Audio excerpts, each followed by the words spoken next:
What's the boogeyman?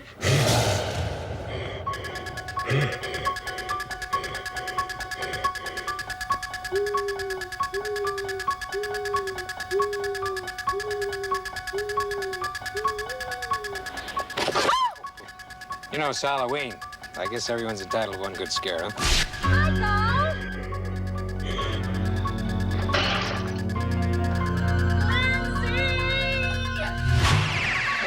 It was the low-budget shocker that made a surprise box office killing. Without movie stars or special effects, it sliced its way to the top of Hollywood's record books. Everybody was surprised by its success. And it didn't succeed right away. Its making was the ultimate test for a group of struggling filmmakers who took a stab at creating a new chapter in screen horror. We were a little army. We were a little army making a film. We were just a bunch of kids trying to make a movie. When they were doing the deed, the sexual deed. Oh my God. Yes. Everybody did everything. Go get me a beer. I thought you were gonna get me one. It was that kind of a, Mickey Rooney, let's make a movie. Totally. Anytime I'm channel surfing and I come across a scene from Halloween, I just have to sit there and watch it again. It's amazing how many fans, generation after generation after generation, who have come up to me and said, I loved it, I was so scared I couldn't sleep. People really embrace this picture. Are you insane? Halloween is the Gone with the Wind of the horror movies.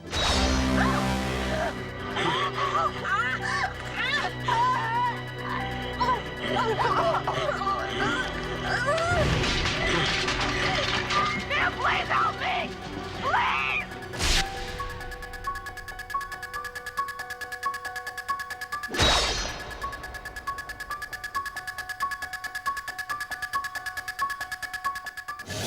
I watched him for 15 years, sitting in a room, staring at a wall, not seeing the wall, looking past the wall, looking at this night, inhumanly patient, waiting for some secret, silent alarm to trigger him off. Death has come to your little town, Sheriff. You can either ignore it or you can help me to stop it. Released in 1978, the horror tale Halloween became a box office smash and a cultural phenomenon. I saw the boogeyman. With its simple but terrifying story of small-town babysitters stalked by a maniacal killer.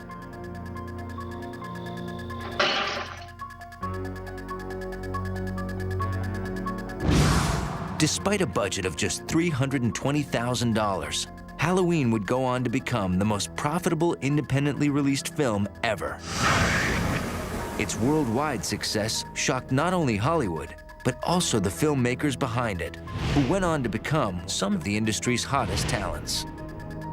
Ronnie Emerson gets a haunted house. He said awful stuff happened there once. Michael!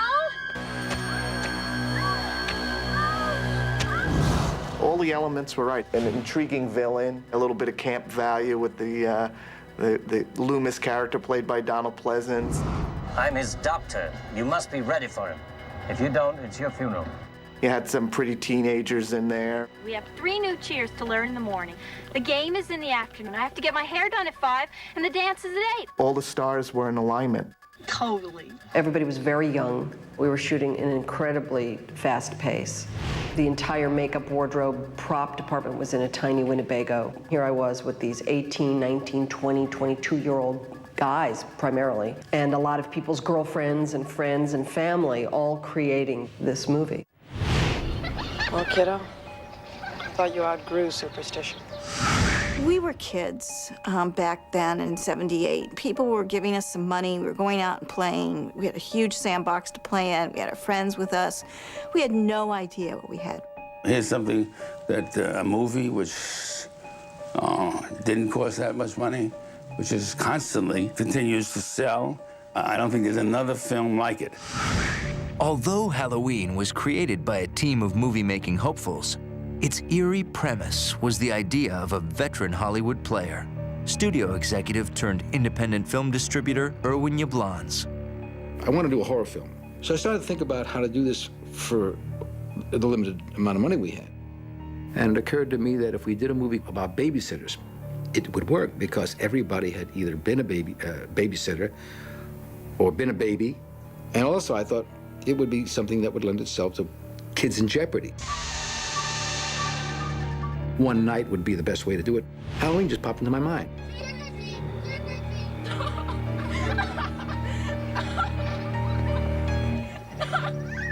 Trick or treat! Trick or treat!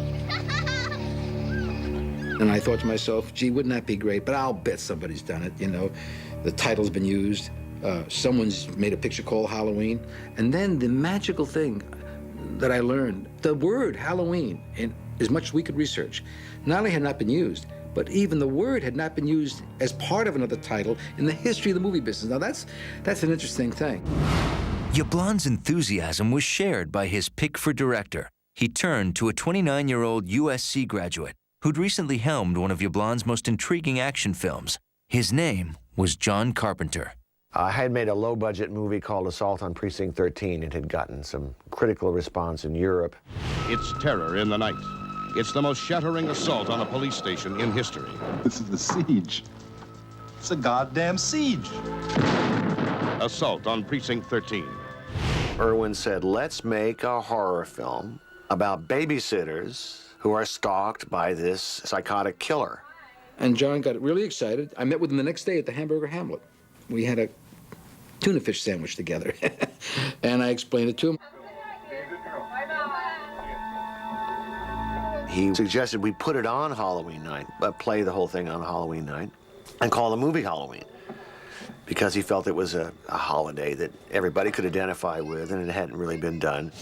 And since I needed a job and I wanted to do that kind of thing, I said, sure, I'll do it. And as long as I can have complete creative control and I get my name above the title, then we'll do it. He said, I can do this for $300,000. I said, for $300,000, if you can do that, you can have Final Cut, you can have it above the title. I mean, you can have anything you want. He said he would do it in 4 weeks. He would do the music. And for that, he received the princely sum of $10,000, which, by the way, was a lot of money for John at that time, and 10% of profit, which I'm sure he believed that he would never see a dollar of. Now I got to find the $300,000, but I agreed at the spot. I knew I would find that money somehow. We were in business with a man named Mustafa Akkad, and he invested some money in our company, but he was, quite frankly, uninterested. I was shooting an epic, big historic epic, Line of the Desert, with Anthony Quinn and Irene Papas and Rod Steiger and Morocco and Rome. And here I get a message that John Carpenter wants to meet me. So I was in London. John Carpenter came to London with Irwin Yablans, and I said, this is the idea. How much? They said $300,000. I said, $300,000? I mean, when it's expensive, you get worried.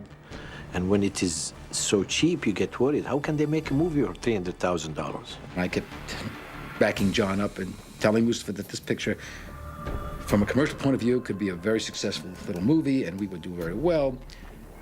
And then I really hit him with the zinger. I said to John, but you know, John, $300,000 is a lot of money. And maybe it's just more than Mustafa can handle. I think that it was calculated because I knew Mustafa was a very proud man. Oh, what do you mean? And with that, and then he agreed to the $300,000 right there, and that was it. Galvanized by the promise of total creative freedom, John Carpenter now eagerly set out to make a film that would be his industry calling card. To co-write and produce, he turned to a trusted past collaborator, Deborah Hill, his script supervisor on Assault on Precinct 13. It took us about 3 weeks to write the script. We placed it in Haddonfield, Illinois, because I'm from Haddonfield, New Jersey. So I really had a sense of what a small town was like. You're not supposed to go up there. Yes, I am. That's schoolhouse. Could be any place in the Midwest. Most small towns have a kind of haunted house story of one kind or another. At least that's what teenagers believe. There's always a house down the lane that somebody was killed in or somebody went crazy in. Does anybody live here? Well, not since 1963 when it happened. Every kid in Haddonfield thinks this place is haunted. They may be right. Lonnie Elam said never to go out there. Lonnie Elam said that's a haunted house. Lonnie Elam probably won't get out of the 6th grade. I was a babysitter, and I knew what it was like to be, you know, all those characters. And so I really contributed the girl dialogue. I thought you were babysitting tonight. The only reason she babysits is to have a place shit. I have a place for that. I forgot my chemistry book. So who cares? I always forget my chemistry book and my math book and my English book and my, my French book. And, well, who needs books anyway? I don't need books. I always forget all of my books. I mean, it doesn't really matter if you have your books or not. Hey, isn't that Devon Graham? I don't think so. I think he's cute. Hey, jerk! Speed kills!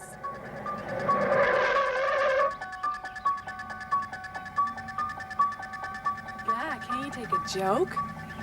John really is, I would say, the developer of the whole evil concept. He gave Michael Myers that sense of foreboding. Only look. Look where? Behind the bush. I don't see anything. The guy who drove by so fast, that one you yelled at. Oh, subtle, isn't he? Halloween is loaded with scares, suspense scares. Hopefully not grisly or gory, but suspenseful, making people on the edge of their seats. I enjoy doing that. Creep. Laurie, dear. He wants to talk to you. He wants to take you out tonight.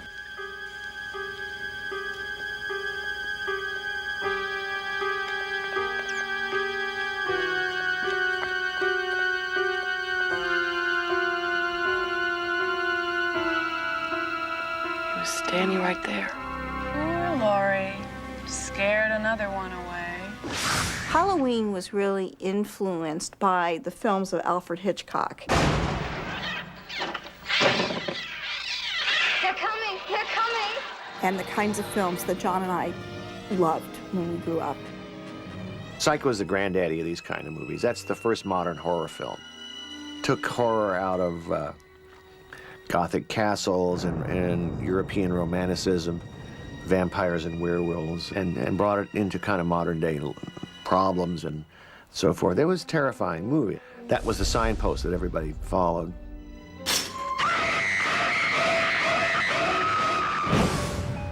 To play Halloween's good girl heroine Laurie Strode, Carpenter already had an actress in mind, a rising newcomer named Annie Lockhart. I thought she was a great actress, and she turned us down. So Deborah came up with Jamie Lee. Jamie Lee was a contract player at Universal. Jamie Lee Curtis was the perfect Laurie Strode. She had vulnerable qualities, and she was just wonderful in her audition. Excuse me, Laurie. Oh, Mr. Brackett, I'm sorry, Mr. Brackett. Oh, I didn't mean to startle you. That's all right. You know, it's Halloween. I guess everyone's entitled to one good scare, huh? Yes, sir. Nice seeing you, sir. She had just done Operation Petticoat, which was a television series. So she was very, very green. She was very, very fresh. And yet she was the product of these unique parents, Janet Leigh and Tony Curtis. And besides being the best actress for the role, as a producer, I saw a great opportunity to promote the fact that she was the product of this Hollywood marriage. When Jamie Lee Curtis came to mind, one thing popped in my mind. Janet Leigh in Psycho. So we hired Jamie Lee for that reason, who incidentally would have been best choice anyway. She turned out to be a fine actress. The old Girl Scout comes through again. I was a young actor, and all I kept seeing was my name, the character's name on every page. So I knew it was a big part, and I knew that there were other parts that they were casting, other women, other girls. And I was very much a smart aleck and was a cheerleader in high school, so felt very concerned that I was being considered for the really quiet, repressed young woman, when in fact I was very much more like the other two girls.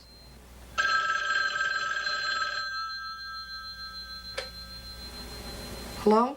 Why'd you hang up on me? Annie? Was that you? Of course. Why didn't you say anything? You scared me to death. I had my mouth full. Couldn't you hear me? Thought it was an obscene phone call. Now you hear obscene chewing. You're losing it, Lori. I already lost it. I doubt that. Listen, my mother's letting me use her car. I'll pick you up. 6:30. Okay, bye. Bye. She added something beyond herself. Jamie, as I'm saying, was a very savvy, you know, grew up with Hollywood parents. She wasn't that little teenager that she played. That was her acting ability, and she was very, very good. I'm babysitting the Doyles. It's only 3 houses down. We can keep each other company. Oh, terrific. I've got 3 choices. Watch the kids sleep, listen to Linda screw around, or talk to you. Cast as Laurie's girlfriends were Nancy Loomis, the real-life wife of Halloween's production designer Tommy Lee Wallace, I plan on making popcorn and watching Dr. Dementia. 6 straight hours of horror movies. Little Lindsay Wallace won't know what hit her. and P.J. Souls, who'd played a similar bad girl role in the 1976 horror hit Carrie. Okay, so we're gonna do, first we go inside, right? Then we'll just talk a little, and then Annie will distract Lindsay. That's when we go upstairs to the first bedroom on the left. You got it? Okay, first I rip your clothes off. Now, don't rip my blouse. It's expensive, idiot. Then you rip my clothes off. Then we rip Lindsay's clothes off. Yeah, I think I got it. Totally. Like a million other actresses, I auditioned. And it was only afterwards that I found out that John Carpenter actually had written the part for me and hoping that he would be able to use me in it because he had seen Carrie. Want a beer? Yeah. Is that all you can say? Yeah. Go get me a beer. I thought you were gonna get me one. Yeah. I was married to Dennis Quaid at the time, and I know that they had asked to see if he was available, but I think he was doing the movie of the week, which was kind of a bummer because it would have been fun to have him. We brought a lot of ourselves and our own ideas to the characters. All right, come on, where's my beer? I think every line I ever said, I ended it with totally or started with totally. Totally. Totally. Totally. Totally. Totally. Totally. But among their cast of fresh faces, Carpenter and Hill were desperate to cast a recognized name in the small but pivotal role of Michael Myers' pursuer, Dr. Sam Loomis. With $20,000 in the budget, the filmmakers made an offer. My first choice was Peter Cushing. Peter Cushing was a famous British actor. I just loved him since I was a kid. This was in 1978. In 77, Peter Cushing was in Star Wars. So we called his agent and made an offer, and he would never deem to be in your little low-budget film. Christopher Lee also declined to do the role. And it was funny, years later, we ran into Christopher Lee at a party, and he said, that is the biggest mistake I ever made of my career, is to not be in this movie. It was I who said, have you ever seen Donald Pleasance? And I remember Donald Pleasance playing a bit of a loony in a picture called Will Penny, and a few others, as a matter of fact. And I knew he was a versatile actor. I didn't think we could get him, but I said, wouldn't he give us a touch of class? I was a huge fan of Donald. Have been, again, since I was a kid. So we hired Donald Pleasance, and we gave him an additional $20,000. So the total on the film was $320,000. Pardon me, I'm Loomis, Dr. Sam Loomis. Lee Brackett. I'd like to have a word with you if I could. Well, maybe a few minutes. I've got to take It is important. 10 minutes. I'll be here. Donald accepted the part. My most frightening moment as a director was the first time I had to go meet Donald. Years later, I became very close with Donald. He became a very dear, dear, dear friend. But at the time, I was scared to death of him. So he said, I don't know why I'm doing this film. I don't know what my character is all about. The only reason I'm here is because my daughter, who's a rock and roll guitar player, thought that the music you did in Assault on Precinct 13 was good, so I don't know what I'm doing. There are parts of the script which I'm now doing for John, which I can't accept. But I have to bring myself round to seeing it in his way because it's his film. I realized that he was just testing me. I think it's a little melodramatic, and certainly in my role. He got hungry. Could have been a skunk. Could have. Man wouldn't do that. This isn't a man. But of course, it's not intended to be real in that awful word realistic sense. He always wanted to test the director to see, what did you have in mind for him? Did you have passion for the role? What was going on? But oh, my heart was pounding. It was awful. It was awful. But greater frights lay just ahead. As the first day of filming now approached, and John Carpenter set out to risk everything on the most ambitious film of his career.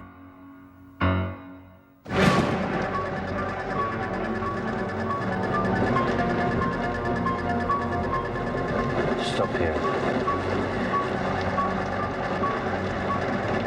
Shouldn't we go on up to the hospital and... Wait.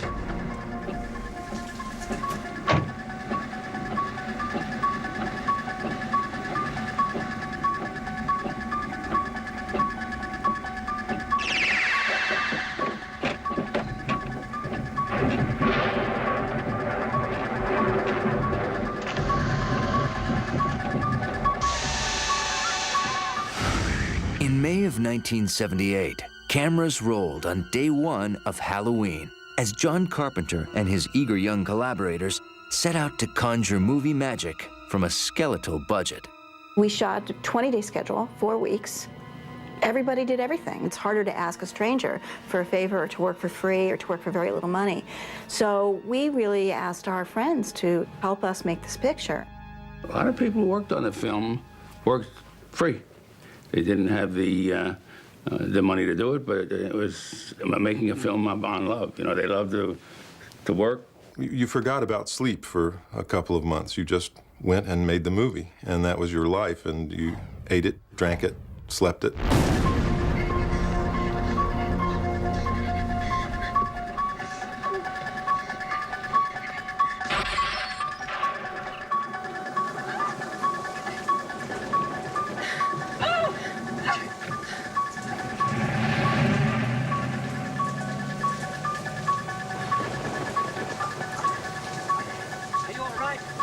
You're all right? Yes, I'm okay. He's gone. He's gone from here. The evil is gone. Everybody was doing 10 jobs. It wasn't surprising to see Jamie grabbing a case and helping us carry stuff. She was really part of the crew. I always said you'd make a fabulous Girl Scout. Thanks. The actors didn't get paid very much, which is okay, though. They got scale, and that was important. I think it's the energy that everybody exuded, because we were all young working actors, you know, just people beginning, and they all brought that enthusiasm in. Hi, Annie. Laurie. Hi, Dad. What happened? What? What happened? Oh, somebody broke into the hardware store, probably kids. You blame everything on kids. Well, now, all they took was some Halloween mask, a rope, and a couple of knives. Who do you think it was? It's hard growing up with a cynical father. That was the best time I'd ever had on a film before or since. So we had a lot of fun on the set. There was a lot of jokes and kind of light. It was a light atmosphere. We had a great time. It wasn't really so much a pressure because it's easier for me to get a scene in 1 or 2 takes. You do a little bit of rehearsal and then you give 150% and you try to get it in the first take. Hey, let's look for a note. Let's don't. And they had a dolly track, and I guess, you know, I had big high shoes on, so, and then we're gonna go from the couch across the living room and up the stairs, and it was gonna be one sweeping shot. And you know, you're always trying to look ahead and not look at the camera, look down to see where you're going, because, you know, you're trying to create this fake world here. Lindsay is gone for the night. Hey, now that's wonderful. And I guess I tripped over the dolly track. And John kept it in because the rest of the shot worked, so thanks, John. Even the movie's most veteran actor got into the Halloween spirit.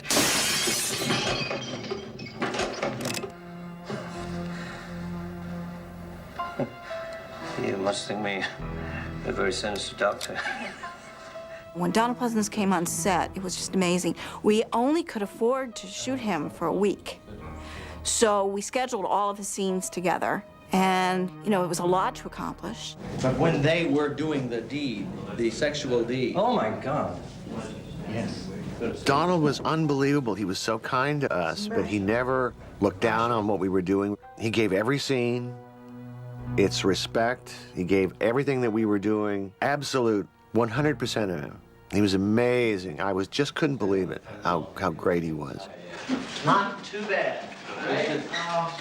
Feel better to have it happen in here and then you leave?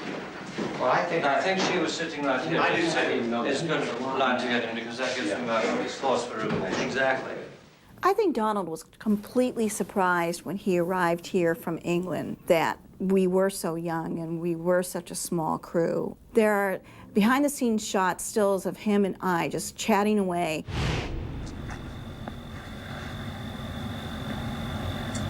Chicken. Go ahead, Lonnie. Go in. Hey, Lonnie, get your ass away from there. He was just so enamored with everybody, and so he kind of joined in. He was like pulling cable too, and that was really great. I'd like to have a word with you if I could. Well, maybe a few minutes. I've got to take It is important. 10 minutes. I'll be here. It was wonderful to work with him because he was kind of spooky. Those eyes, you know, moving around. You just look at him and go, ooh, what's going on in there? Halloween's success would also rely not just on enthusiasm, but the effectiveness of its monstrous villain, Michael Myers. How does Samuel's view of fate differ from that of Costain? Laurie? Ma'am? Answer the question. Costain wrote that fate was somehow related only to religion, whereas Samuels felt that, well, fate was like a natural element, like earth, air, fire, and water. That's right. Samuels definitely personified fate. In Samuel's writing, fate is immovable, like a mountain. Many of the names that they used, one comes to mind, Michael Myers, were little in-jokes that John and Deborah used from their own experiences. Michael Myers was the distributor of Assault on Precinct 13 in England. Michael Myers pushed it into the London Film Festival. That's where my reputation kind of began, so I felt I owed him. So that was my tribute to he was this dearest, dearest man. He's cute. I thought it might be a good idea to raise this Michael Myers character up to a mythic status. Make him human, yes, but almost like a force that will never stop, that can't be denied. I told them how dangerous he was. You couldn't have. 2 roadblocks and an all-points bulletin wouldn't stop a 5-year-old. Well, he was your patient, Doctor. If precautions weren't strong enough, you should have told somebody. I told everybody. Nobody listened. There's nothing else I can do. You can get back in there and get back on that telephone, tell him exactly who walked out of here last night, and tell him exactly where he's going. Probably going. I'm wasting my time. Sam Haddonfield is 150 miles away from here. Now, for God's sakes, he can't drive a car. He was doing very well last night. Maybe someone around here gave him lessons. And I suppose I was influenced by a couple things. I remember Michael Crichton directed a movie called Westworld. Yul Brynner was a robot, a killer robot that couldn't be destroyed. MGM presents Westworld. We know you'll enjoy your stay in Westworld, Hold it. the ultimate resort, Let me do it this time. where nothing can possibly go wrong. I'm shot. Go wrong. Raw. Go wrong. Oh, my God. But when I was in college, I had a class, psychology or something, and we visited a mental institution, and this was in Kentucky. And I visited the most serious mentally ill patients. And there was this kid, I must have been 12 or 13, and he literally had this look that I gave the lines to Donald Pleasence to say. I met this 6-year-old child with this blank, pale, emotionless face and the blackest eyes, the devil's eyes. I spent 8 years trying to reach him, and then another 7 trying to keep him locked up because I realized that what was living behind that boy's eyes was purely and simply evil. It's a schizophrenic stare, is what it is. It's a real evil stare. And it was unsettling to me. And it was like the creepiest thing I'd ever seen, just because as a stranger, it was completely insane. Here's a guy who's a sociopath. He killed his sister when he was like 6 years old on Halloween night, dressed as a clown. Michael's first act of evil would be shown in a sequence that required all of Carpenter's ingenuity and a stunning new camera only recently invented. When I was making student films, I was in love with dolly shots. I was in love with Orson Welles' opening shot in Touch of Evil, which is a big, long crane shot.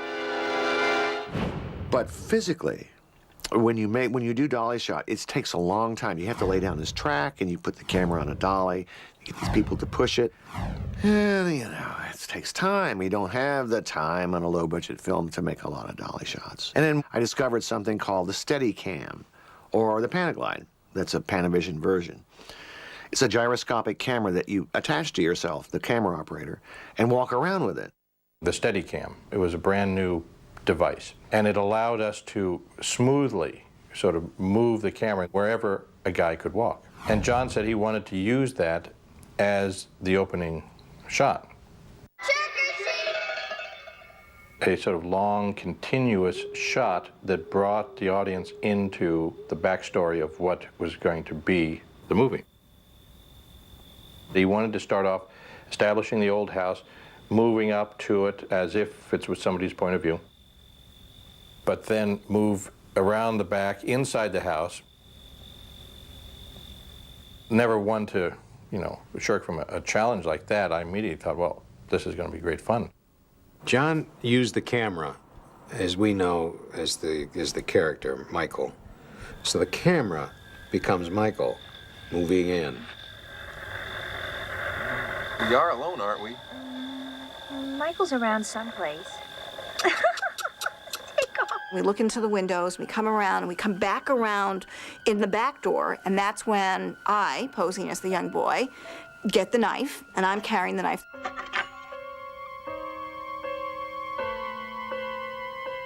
Obviously, when you shoot with children, you're limited in terms of the time to shoot with the kids. It's a very, very complicated lighting setup, very complicated shot, and that was going to take up most of the time. So they needed somebody whose hands were small enough. So I became, you know, the kid.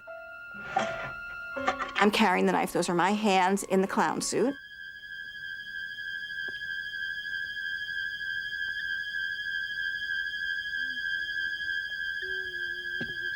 That's me climbing upstairs with the camera behind me.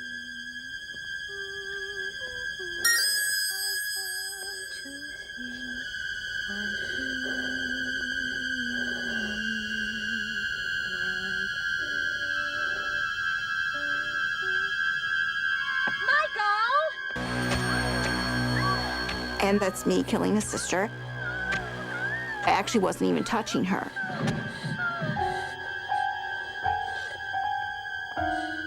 It was also a challenge because the shot took almost exactly one roll of film each time. So every time we did the shot, we would just barely get it done and the film would run out. Eventually, they decided they wanted to piece together, I think, 3 of the different takes. If you have a very sharp eye, you'll notice that as the camera moves up the stairs, looks down on the floor and sees the mask, and then places the mask in front of the lens, there's a cut. The second one is just as the camera runs from having killed the girl to the top of the stairs and swishes to look down. There's another cut that occurs there. It took us a night to do the whole sequence.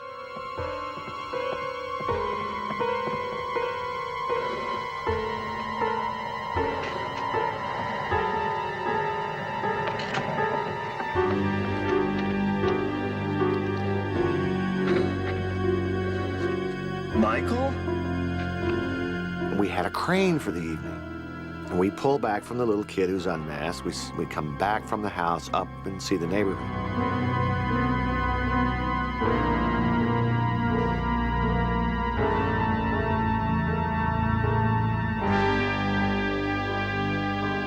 That was an ambitious shot. for a little low-budget crew. Although set in the Midwest, Halloween was filmed entirely in Southern California. Halloween has a couple of distinct locations. Let me tell you about them. One is in South Pasadena. That's where that old house is that the kids are out in front of. That's where we pull back in the beginning of the movie. The Halloween street, however, where the girls are babysitting, that's actually in my hometown of Hollywood, California. It's right off of Sunset Boulevard. And they were wonderful to us, absolutely wonderful.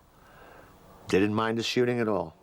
Our biggest problems in creating an autumn world in Southern California in the spring with palm trees was to shoot around the palm trees or to create shots that blocked out the palm trees in some way. Unfortunately, especially in the beginning of the movie, you can see a few palm trees. That's the only thing that screwed it up.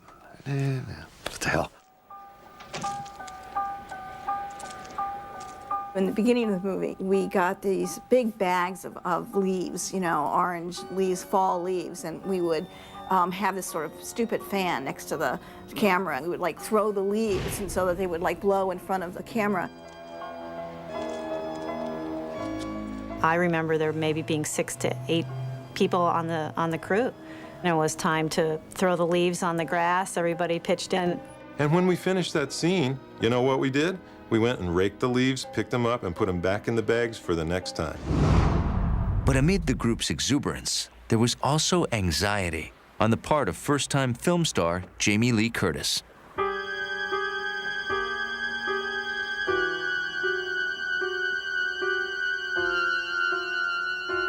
The first day we shot, I remember going home and thinking I was going to be fired. I just thought I sucked.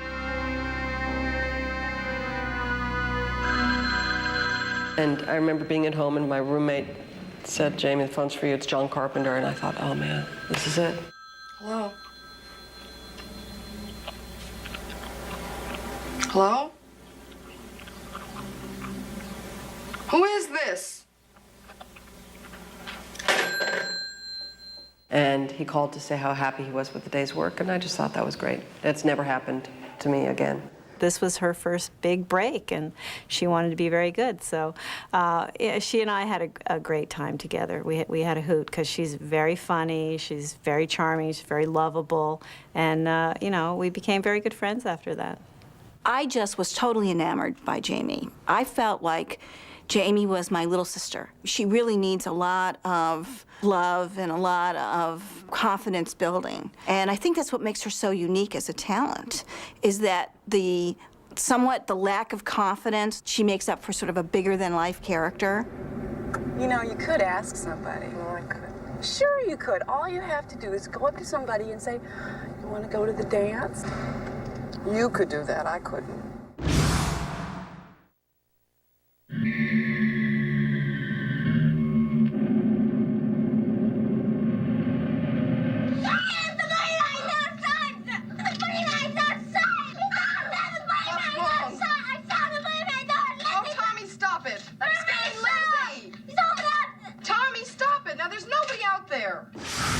Inhabiting the sinister shape of Michael Myers was one of John Carpenter's friends and former USC schoolmates, future filmmaker Nick Castle. When I found out that John was going to be shooting Halloween, pretty close to my house actually, I went down there and asked if I could stick around the set, because at that time I was trying to get my own pictures off the ground as a director. And he said, "Okay, fine, but as long as you're going to be here, why don't you do something?" And he said, "Go here, put this on, and you'll be the guy running around with, be the killer." And that's fine. Do I get any money? Yes, $25 a day. And it was great. He's just a real pal, and his father was a choreographer for Fred Astaire, and he just moved great. And I think John really wanted to play him as that, where he just looks, and his head turns, and he's enamored by this sister-like character that he sees in Laurie Strode. He makes the connection. He breaks out of the insane asylum and gets to his house and sees this young girl and makes this sort of subtle connection. I wish I had you all alone, just the two of us. I basically asked the actor question, what is my motivation? And he said, your motivation is to walk from this point to the end point and roll.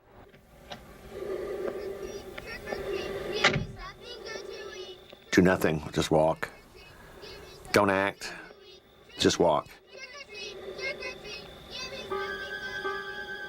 I think he really gave the movie something. I think there's little moments that he does in the movie that are really special that, you know, take it away from being just some sort of thug in a suit. Come on now.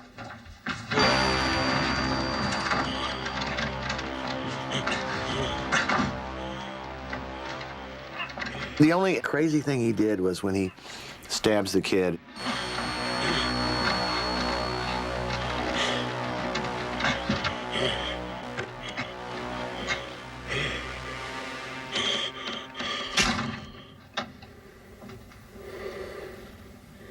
And he looks at him like this, like he's looking at a butterfly collection. That's the only direction I think I gave him. He was just, you know, a gentle friend of John's there. He didn't want to hurt anybody. Nick had a wife and I believe 2 babies, and they came by every day at lunch, and, you know, here's this guy with this oversuit on, and, you know, the mask was just always lying next to him. He'd put it on and go do the work. John sent me out to find the perfect mask, or to create the perfect mask for the movie, and it was simply to be a kind of a blank face. Well, he didn't have any money to make a mask. It was originally written the way you see it. In other words, it's a pale mask with human features, almost featureless.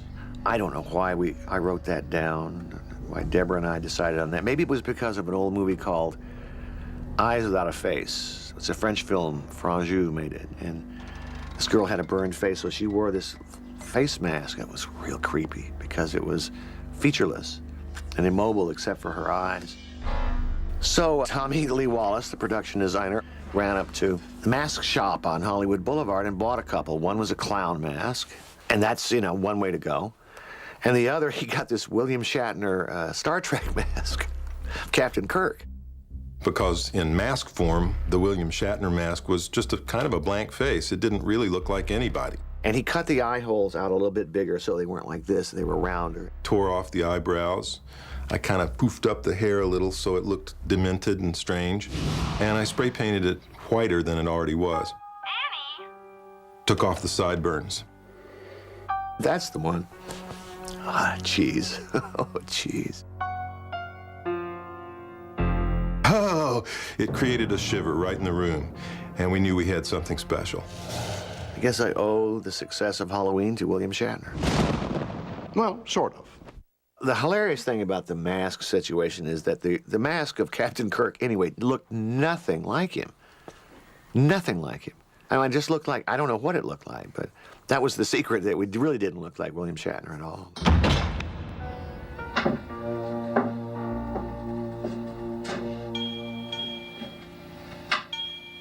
Oh, terrific. John was acutely aware of the importance of composition.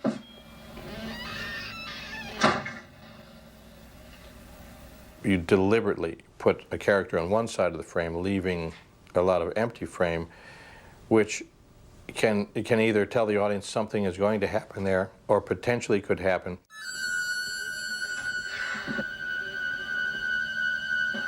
Hello? Who's there? Paul, is this one of your cheap trips? There's one where Nancy Loomis is in the kitchen talking on the phone. Hello? Hi, Annie. Oh, hi, Paul. Stuck, huh? All right, cut it out. It can happen to anyone. And the camera sort of pans with her. And it's, as it passes by behind her in the doorway is the shape standing there. And it camera gets off of it, and then when he comes back, he's not there. Yeah, but I've seen you stuck in plenty of other positions. My parents are gone. Oh, that's fabulous. When did they leave? About a half hour ago. Oh, utterly fantastic.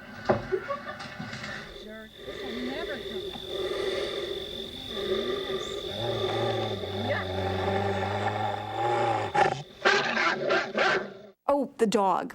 Killing the dog. You know, I'm a dog lover. I hated that. But I think what we had to do was to find a way to show that the shape was really evil and deadly. Lindsay, Lester's barking again and getting on my nerves again. Oh, never mind. Guess he found a hot date.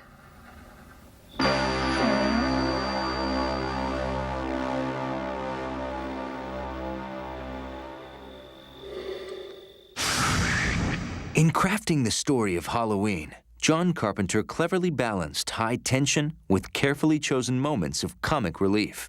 Most of them were courtesy of co-star P.J. Soles. Hey, is Annie around? No, I thought she'd be home by now. She went to pick up Paul. Well, she's totally not here. She probably stopped off someplace. Have her call me when she gets home, though. I have Lindsay here, and I want to know what time to put her to bed. Okay. Later. Have a good time. We definitely will. Bye. You know, Jamie always told me she was jealous of my part because I got to do all the fun stuff. I had a lot of make-out scenes. Yeah. Can't help it, the phone keeps ringing.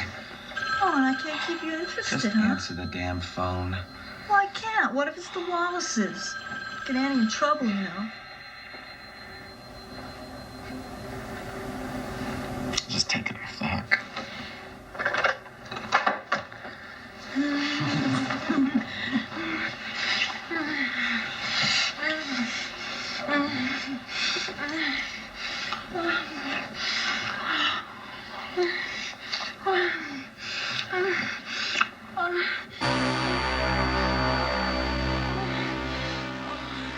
That bedroom scene, that was a good scene.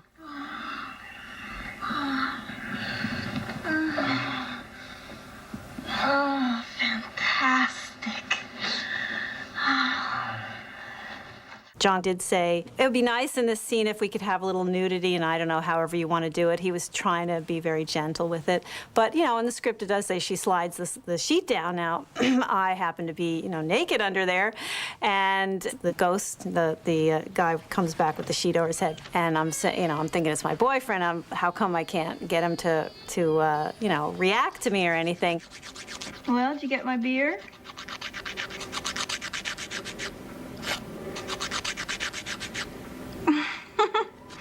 Cute, Bob, real cute. I think the line was, okay, big guy, come over here, but instead I slid the sheet down and say, See anything you like? I just thought that was really funny, and John liked it too. So, and that's become a classic line. In fact, the first time that I had gone to see the movie in Hollywood, there was a guy behind me, right behind me, and I was sitting there watching, and I say, see anything you like? Well, can't you answer me? And the guy goes, you bet your sweet beep I do. Are you weird? And I just sank down in my chair. I was so embarrassed, and I thought, oh boy, I gotta wait till everybody clears out of here before I move, because I don't want him to know it was me. Carpenter and Deborah Hill had filled their script with several set pieces of shocking horror. Now, with time running out, Carpenter had to capture that horror on film with little bloodshed and no special effects. Usually at carnivals or fairs or, you know, any place, there's always the haunted house ride. Things jump out at you, and these foolish things happen. And when I was a little guy, a little kid, I went to these things, and I remember what scared me about those rides. I tried to duplicate them in a cinematic way. The things that go bump and jump out and scare you.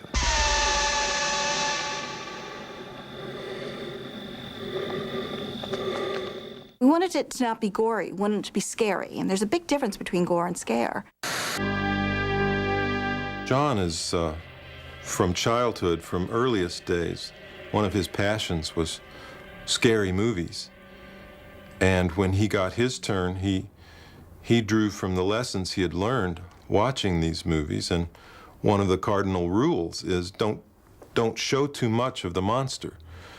One of the oldest tricks in the book is to understand that it's not what you see, it's what you don't see that gets you scared. It's about knowing something's in there, and when your character, for some compelling reason, must go in there, it's about anticipation. Where's it going to happen? John often likened it to the idea of a Jack-in-the-Box. When you're playing this tune, which is awfully friendly, but suddenly it goes, "Wah!"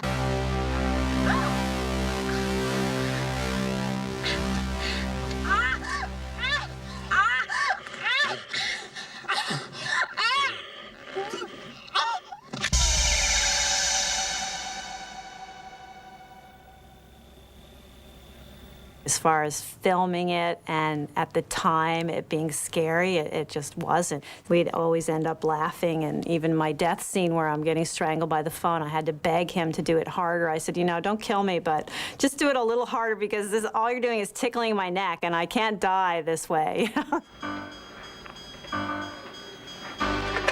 Hello? Hello? All right, Annie. First I get your famous chewing, now I get your famous squealing. Annie, are you all right?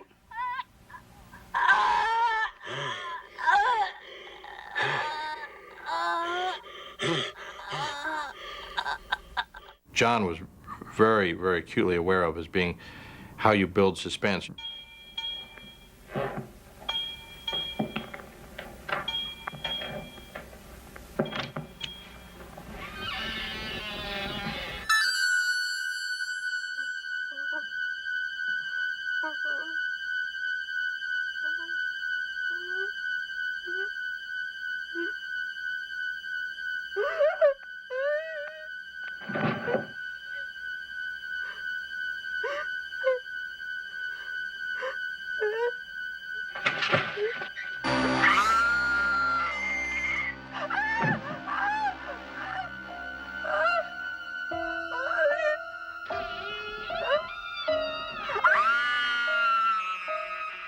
The great moment when Jamie Lee's running in the house.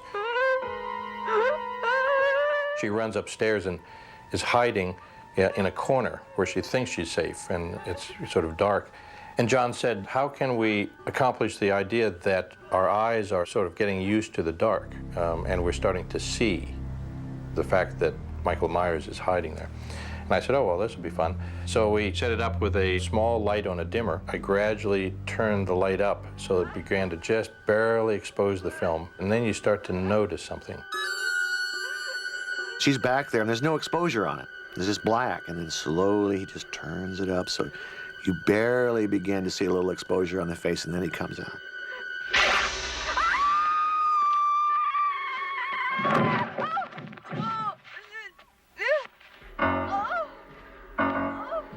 As the end of Halloween's filming approached, spirits on the set stayed surprisingly high as cast and crew rallied each other to make it to the finish line.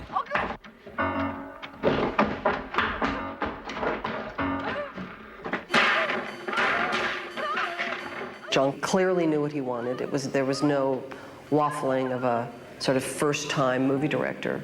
There was just no time to even question it.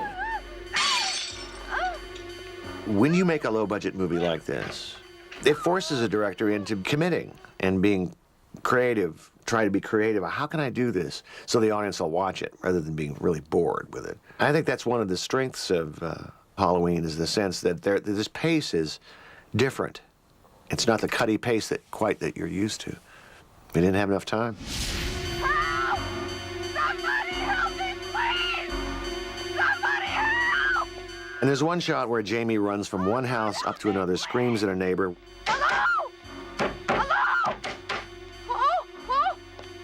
Hello, help me! Man, please help me! Please! Can you hear me? Oh, God! Oh,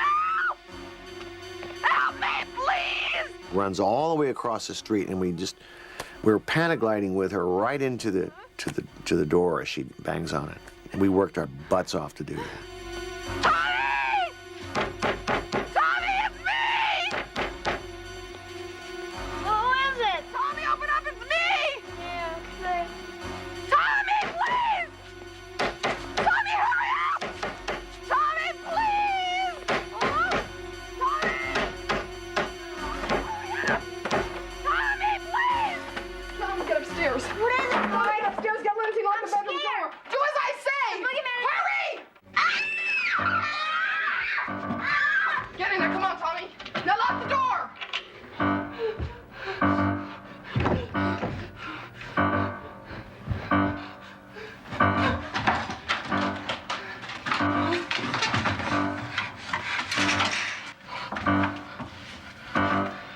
If you watch the picture, it builds and builds and builds and builds and builds.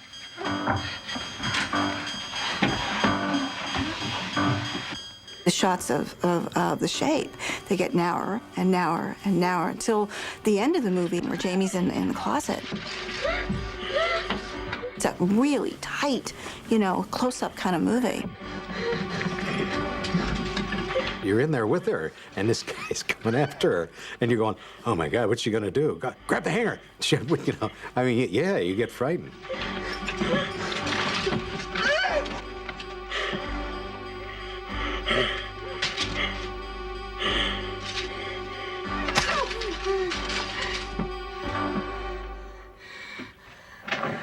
At the end, of course, Jamie Lee is always dropping the stupid knife. He wanted her to be a very vulnerable little girl so that you, as an audience, cared about her. Come here. Now just listen to me. I want you to go down the stairs and out the front door. And I want you to go down the street to the Mackenzie's house. And I want you to tell them to call the police and tell them to send them over here. During the shoot, John Carpenter was also busy working on another ingredient, the music score, which the keyboard-playing director composed himself. I had 3 days to do the score, and my father bought me a pair of bongos, believe it or not, when I was a teenager, which I never particularly learned how to play, but he taught me 5/4 time on them. At 5/4 time, it became the Halloween. That's all that is. Da da da da da da da da da da da da da da da. It worked. So I just did it on the piano, octaves, and put some synth strings and so forth on it.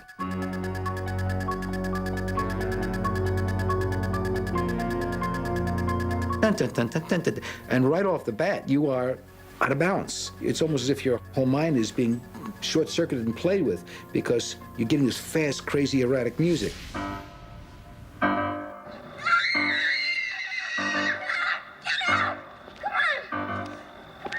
With the music, it went to an incredibly other dimension. I mean, it was another movie completely.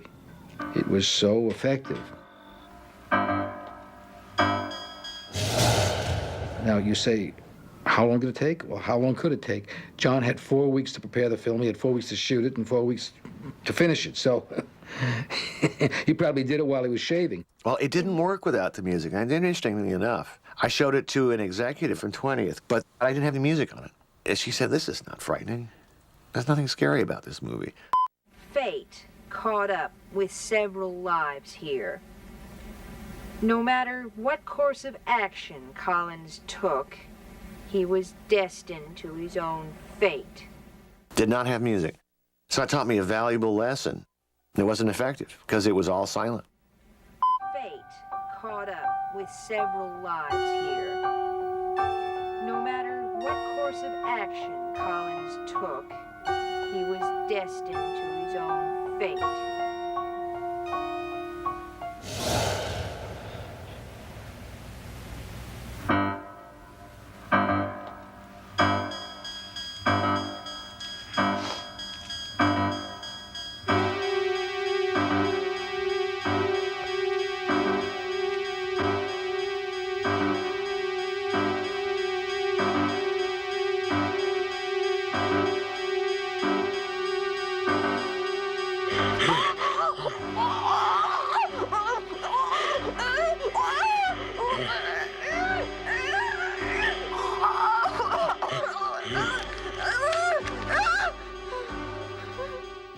People would scream when Michael is unmasked in the hallway there, Jamie unmasked him. Well, what you're seeing is nothing.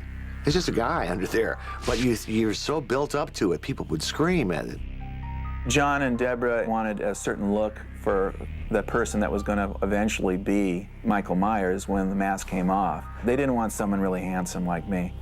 So they said they wanted someone that looked more angelic, kind of against type. But I'll let the audience decide if they actually made a good casting decision there. I think I would have been much better, frankly. The movie's final minutes were also enhanced by the sensitive contribution of co-star Donald Pleasence. Donald taught me a lot about acting. There's a scene in Halloween after Michael Myers has been shot off this balcony.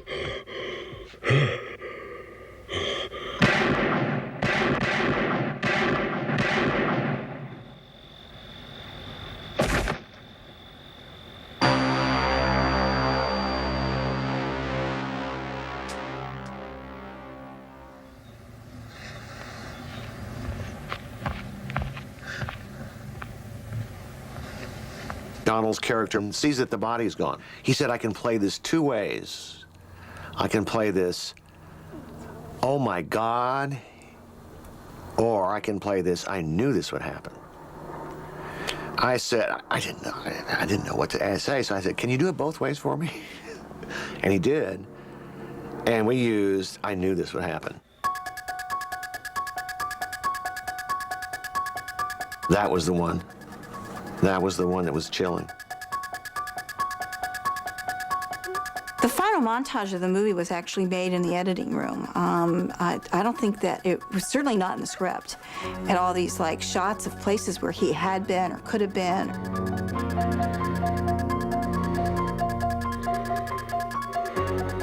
The ending means he's not only gone, he's everywhere.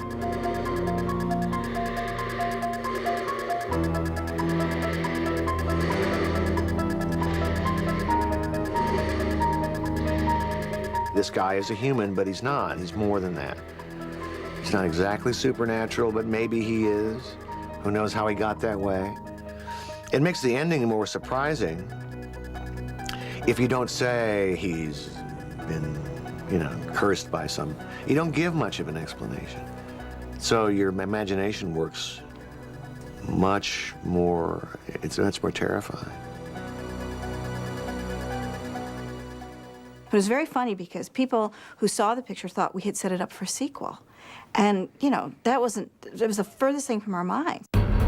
As Carpenter put his finishing touches on Halloween, distributor Irwin Yablans was fighting a different battle.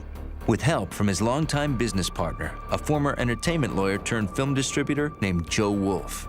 Together, Wolf and Yablans struggled to get their low-budget film into theaters, either by releasing it themselves or, best of all, by convincing a major studio to provide distribution. I had invited Warner Brothers, Columbia, Paramount, all of the majors to come to the screening, none of whom came in those days. This before they even paid attention to these kind of pictures. So I sat down with Joe and I said, we're going to distribute this picture ourselves. I need to get some prints. Irwin said to me, I need a lot of prints. I said, well, how am I going to get them? I said, well, I'll call MGM and see if they'll give them to me. Just so happens that I had done a favor for MGM, and when I walked in and ordered 400 prints, they said yes. The distribution was not on a national level, it was just town by town. Irwin Yablans, he was really very good at that, selling it theater by theater, town by town, city by city.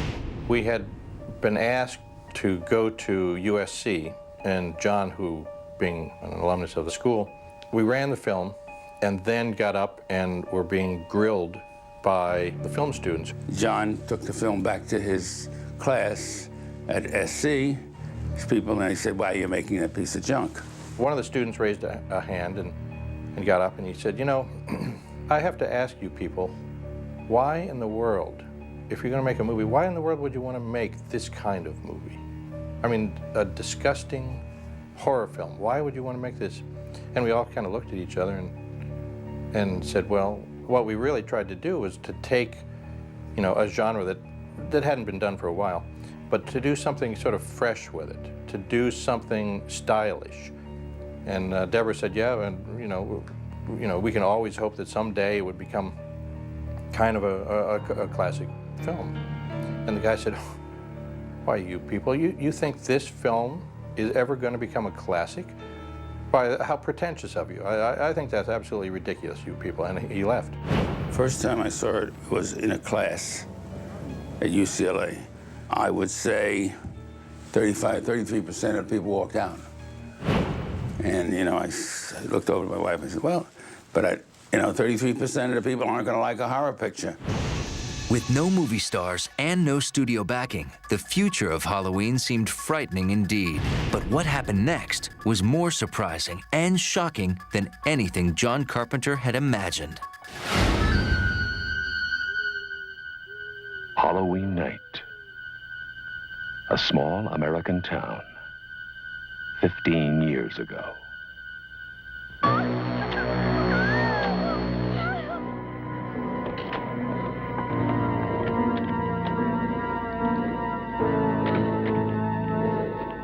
Michael?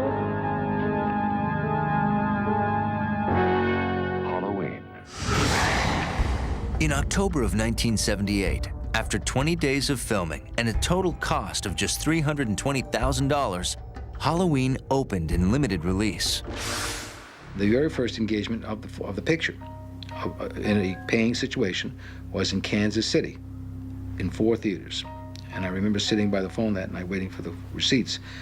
And I got the figures, $200 and $300. They were not impressive, but they were not disastrous. I'm never smiling again. It was released in October, November of '78, and it wasn't doing great. And then Deborah called and said, looks like we bombed. Don't underestimate it. The next day, I got a phone call. They were double. The next day, they were triple. By the weekend, they were 10 times. This taught me a great deal about the power of word of mouth, because we had very little money to spend on advertising, and nobody knew who this picture was. A few people got it. A few people knew that it was special, it was well made, it was a good piece of cinema, as well as a good popcorn movie. Awful lot of other people just shrugged it off or didn't like it at all. It was something that built over, 3 or 4 months. And even then, it wasn't like I walked down the street and people were going, hey, Laurie Strode, all right. The amazing thing is how this movie built. Irwin Yalbans, who released the picture through Compass International, truly had a plan. The plan was to take it to the Chicago Film Festival. It wasn't until the picture opened at the Chicago Film Festival that we realized we had a critical and commercial success in our hand. The picture was reviewed wonderfully, and the audiences were just lined up around the block. Pictures, normally they open up and they go down. The people who go and see them. This picture was amazing. It kept on going up and up and up. And it played Philadelphia, it played Boston, it played New York, and basically weeks it stayed.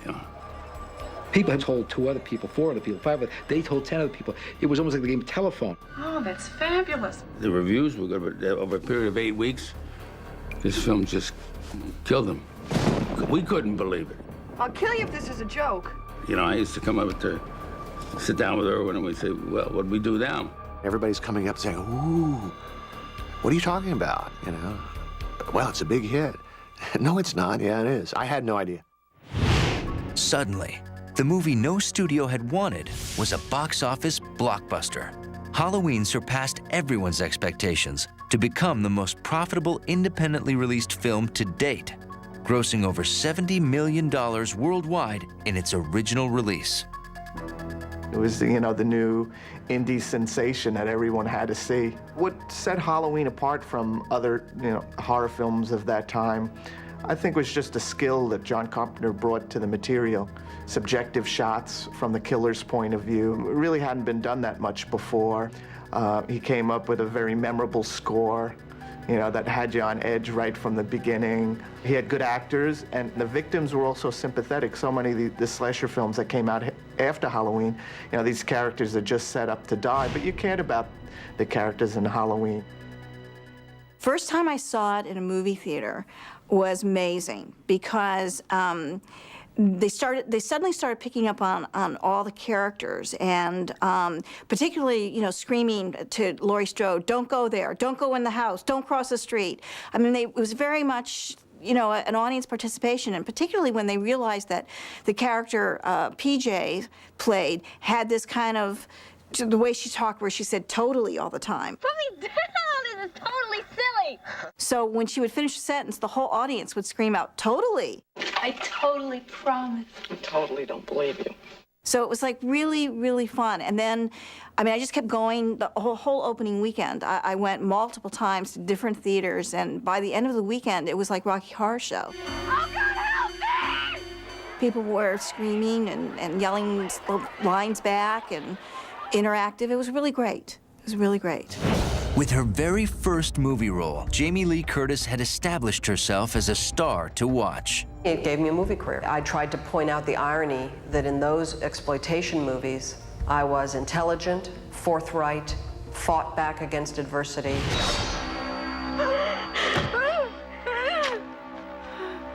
And she got to do all this great stuff. She got to be frightened and scream. She got to be caretaking to the kids. She got to fight the monster.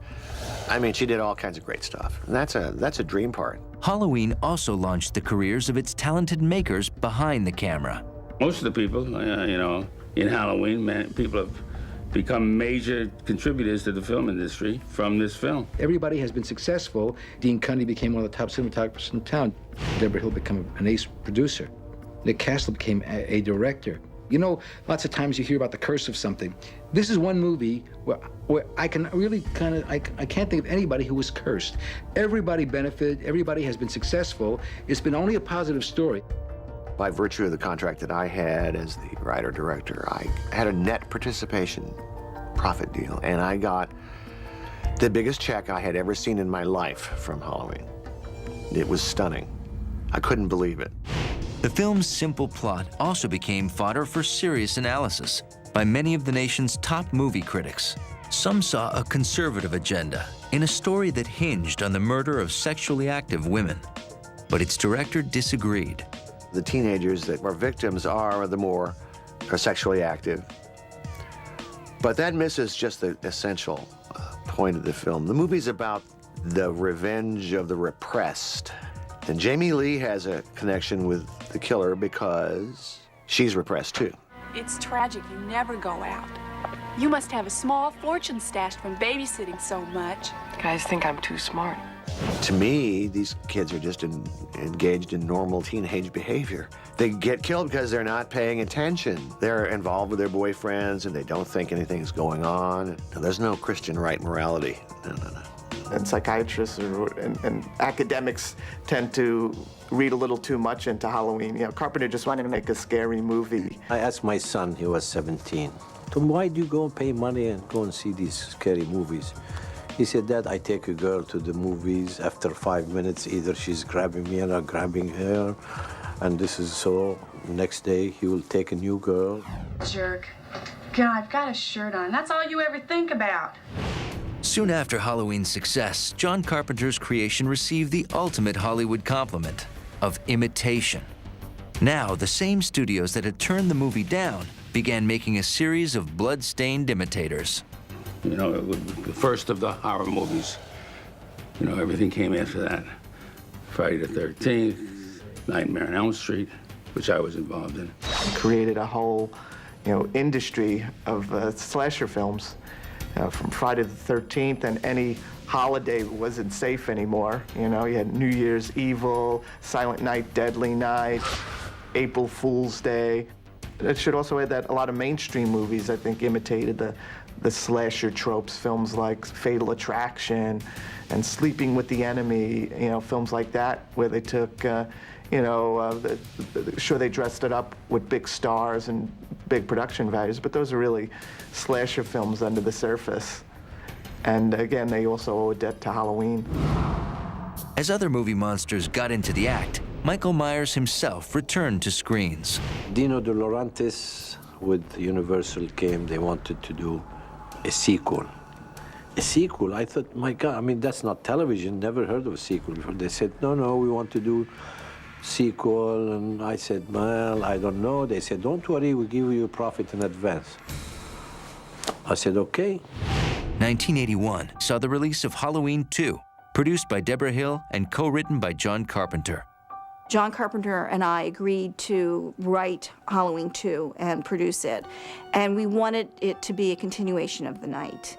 And it was very difficult for that movie to be fully realized because not until after we were in the midst of shooting it, we realized we had the lead character of Laurie Strode comatose in a bed.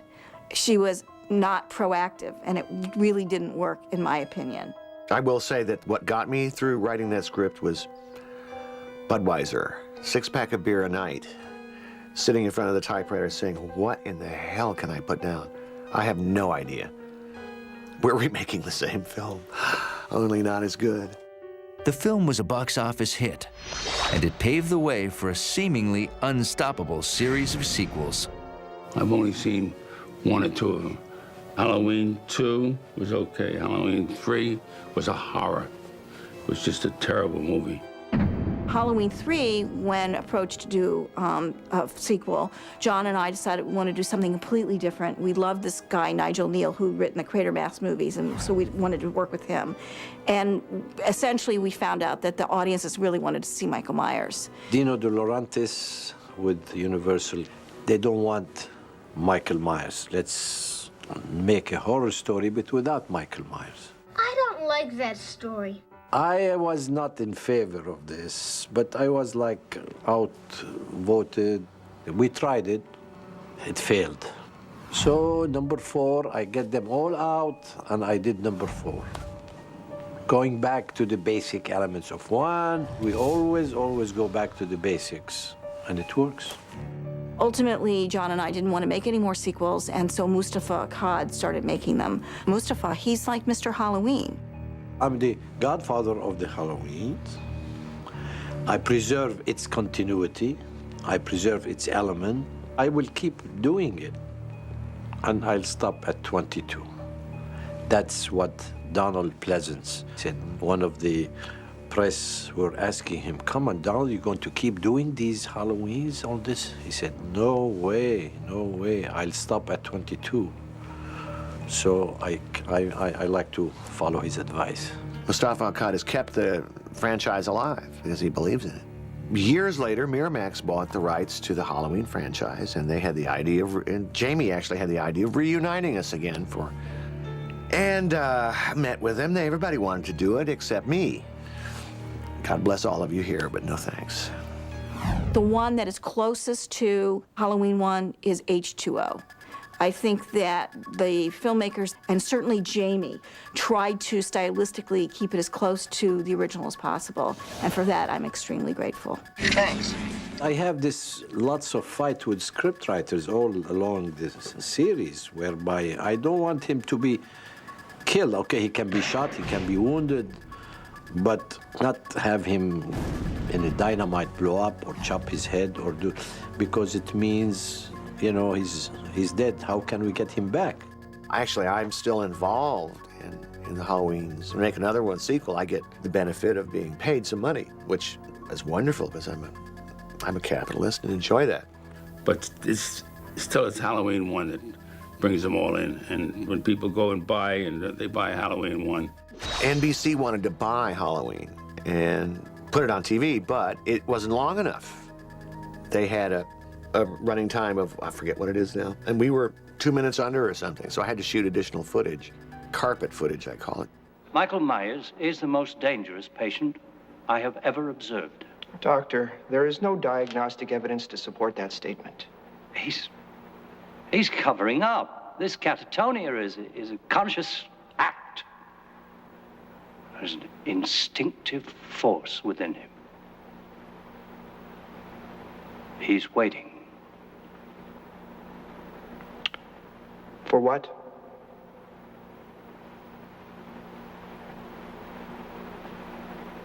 I don't know. But we still made a lot of money from it. Yeah, so I hoed out. Hoed right out.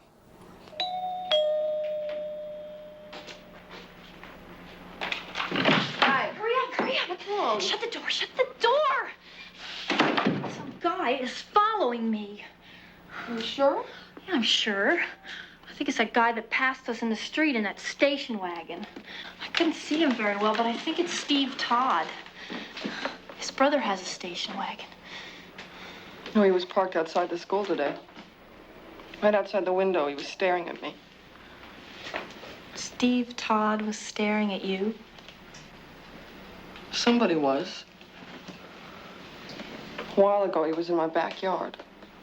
Well, or maybe he just wants a date. Oh, shut up! Well, someone could want a date.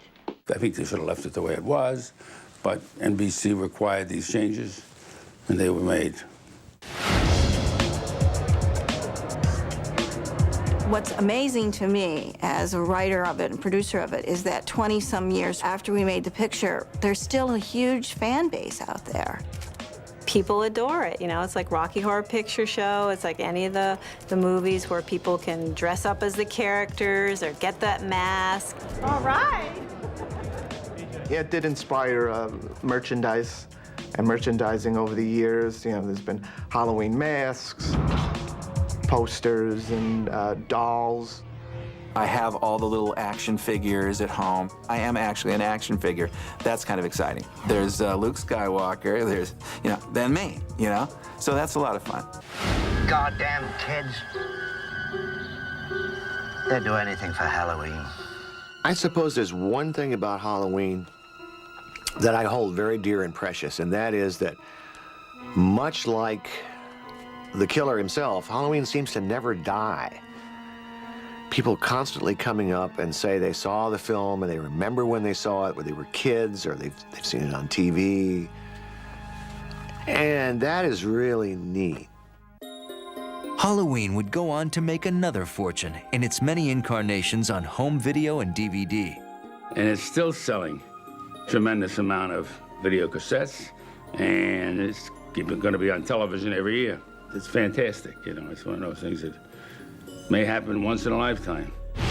As for its creator, John Carpenter would go on to other triumphs that established him as one of the top horror and suspense directors of his generation. Halloween got me branded as a horror director and set me down a career making fantasy and science fiction and horror, but hey, I got to become John Carpenter. How cool is that?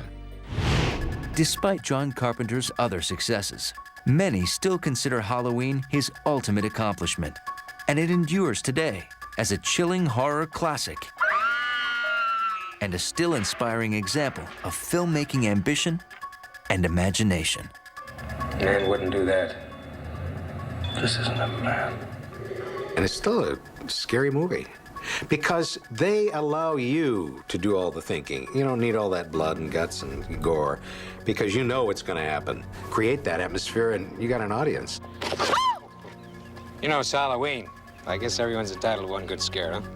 Fear is an interesting thing. We all are afraid of the same things. Lori, the boogeyman is outside. Look. That's what makes these movies so universal. That makes them play in every country. Help! Oh, God, help me, please! We're all afraid of death, loss of identity, loss of a loved one, disfigurement, all the horrors of humanity. We all have them. We can all relate.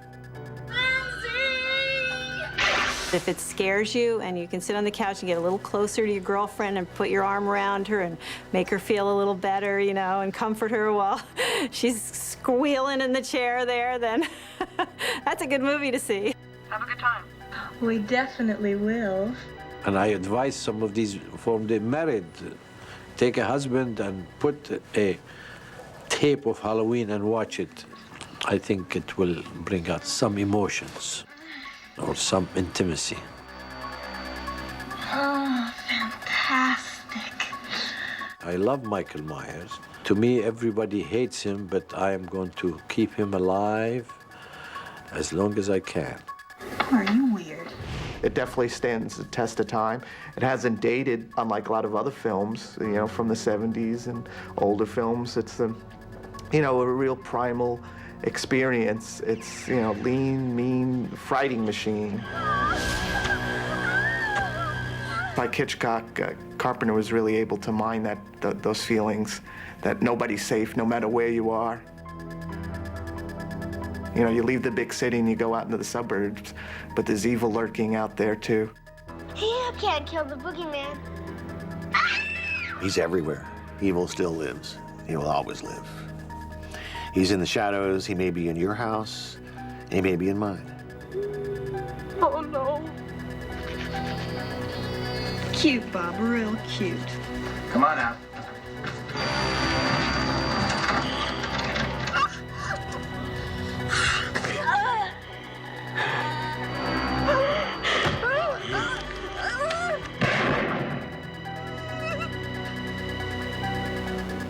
What's the boogeyman?